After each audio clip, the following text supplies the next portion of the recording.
I'm going to briefly talk about my Romantasy idea. Hopefully this doesn't take this is less than 5 minutes.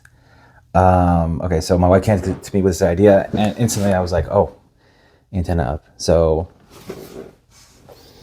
there are all these blood rights and these fantasy things, and like these little like things where like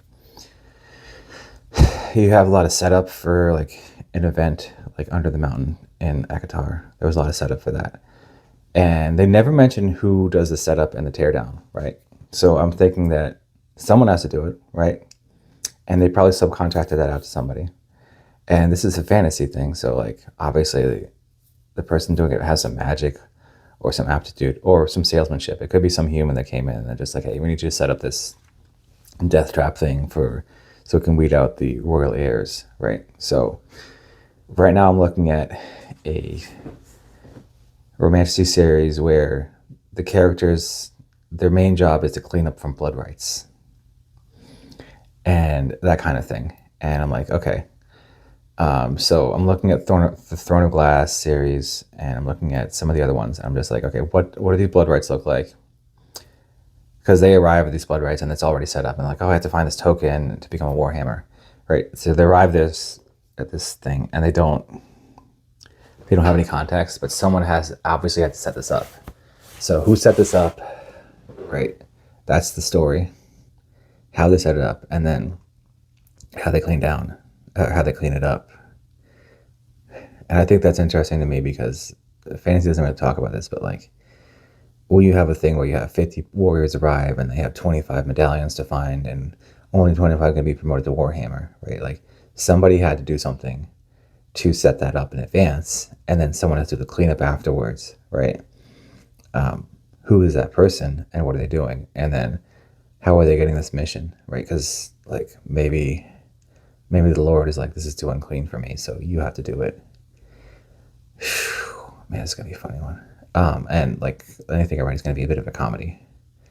So I'm thinking the main character is the new hire, which gives you the perspective of that. Although she's not young, she's just like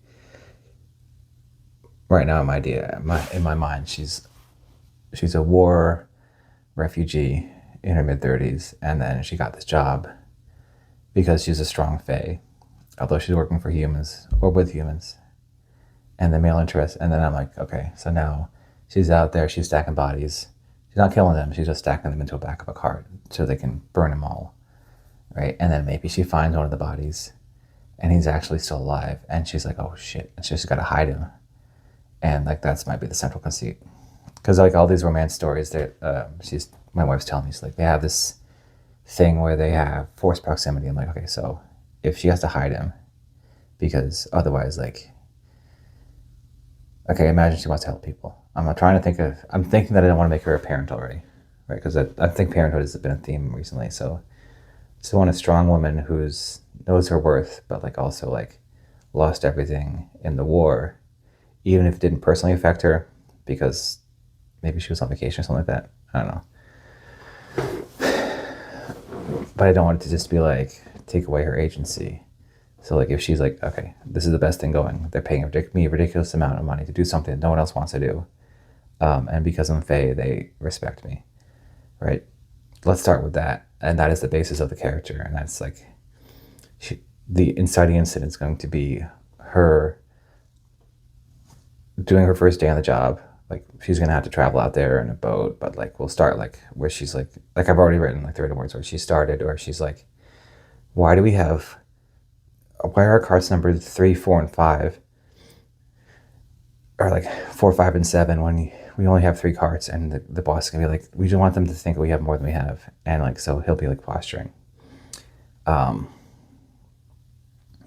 helping her get the card out so that she can go bring the card around the island where they have all these dead Fae officers that they have to pick up and remove. Period.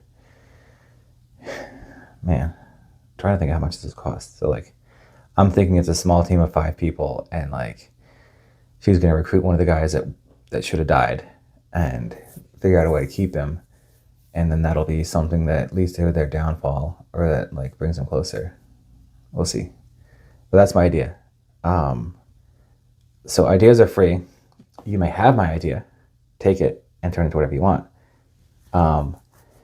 If you wrote a bestseller, I'd be super happy. But like the thing is that it's the execution, right? So I think my execution is good. I just have, what I want to do is study the Throne of Glass series and some other Fae series to make sure I have like the idea of how a lord would talk about this to a salesperson, right? So that's my idea. I'm going to write a book like that after Bodega Cat. But Bodega Cat is looking to be a 3 to 4 book series.